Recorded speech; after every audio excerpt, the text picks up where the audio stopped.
औरत के आंसू तुम्हें इमोशनल लगते हैं? शायद तुम उन्हीं आंसुओं के स्लेव हो और तुम्हें खुद पता भी नहीं है। मैं भी कभी वही थी, जिसे लगता था कि जो रो रहा है वो सच ही तो बोल रहा होगा ना। लेकिन एक दिन मैंने देखा कि किसी ने एक आंसू गिराया और उसके बाद पूरी गेम ही पलट गई। तब समझ में आया ये तो एक बहुत बड़ा खेल है। आंसुओं को तो देखो वैसे कोई जेंडर नहीं होता, है ना? लेकिन इनका यूज़ शतरंज के मोहरे जैसा होता है। कब गिराना है, कब दिखाना है, सब कुछ प्लान्ड होता है।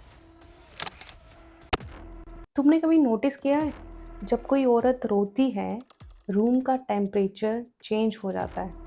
सामने वाला उसकी बात ही नहीं सुन रहा होता, उसका दर्द भी फ़ील करने लग जाता है। उस दर्द का प्रूफ़ होता है क्या? एक आँसू। और प्रूफ़ देख के हम जजमेंट पास कर देते हैं। पर क्या तुमने कभी ये सोचा, जो दर्द तुम्हें दिखाया गया, वो सच में था भी या नहीं? या तुम्हें बस फ़ील करवाया गया था, ताकि तुम गिल्टी हो जाओ? मैं एक औरत हूँ और मैं ये बात खुद एक औरत होके आप लोगों से कह रही हूँ। कभी-कभी हम आँसुओं का यूज़ करते हैं, ट्रुथ के लिए नहीं, पावर के लिए। क्योंकि हम जानते हैं, दुनिया को इमोशनल करना आसान है, लॉजिक से नहीं, पेन दिखाकर, दर्द दिखाकर।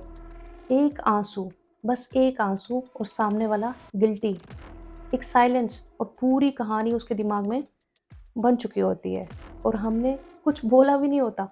That's dark psychology baby, silent control.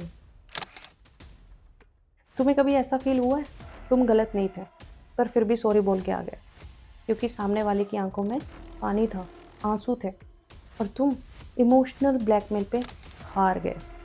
बस वही है फियर वेपनाइजेशन। जब इमोशंस की जगह स्ट्रेटजी होती है, जब फीलिंग्स की जगह टाइमिंग होती है, जब दर्द नहीं होता, ड्रामा होता है। देखो, अब सवाल ये नहीं है कि कौन रो रहा है, मर्द या औरत। सवाल ये है कि क्यों रो रहा है। तुम जिस आंसू को इमोशन समझ बैठते हो, कहीं वो किसी और का रिमोट कंट्रोल तो नहीं? क्योंकि ये सोसाइटी ना बहुत अजीब है। कभी-कभी रोती हुई औरत को देवी बना देती है और मुस्कुराती औरत को सेल्फिश। लेकिन सच क्या है?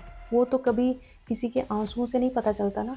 वो तब समझ में आता है जब तुम अपने गिल्ट से बाहर आते हो और आँखों से नहीं, अपने दिमाग से देखते हो। तो दोस्तों, हर आँसू सच नहीं होता और कभी-कभी सच आँसू तक नहीं पहुँचता। दिमाग का इस्तेमाल करें।